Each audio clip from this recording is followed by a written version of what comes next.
ஓகேங்களா? A-E-I-O-U, A-E-I-O-U, A-E-I-O-U.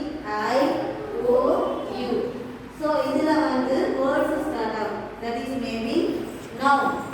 அது noun இருக்கும். ஓகேங்களா? So before that we have to write a and an. ஓகேங்களா? சொல்லுங்க பாப்போம். A and an.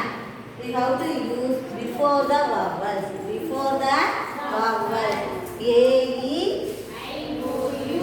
A-E-I-O-U. For example, elephant before you have to write an. A and an. ஓகேங்களா? Ice cream. What is the first letter? I. So vowels la I வரும். So you have to write a n an. ஓகேங்களா? We use an in before the vowel. Before the vowel.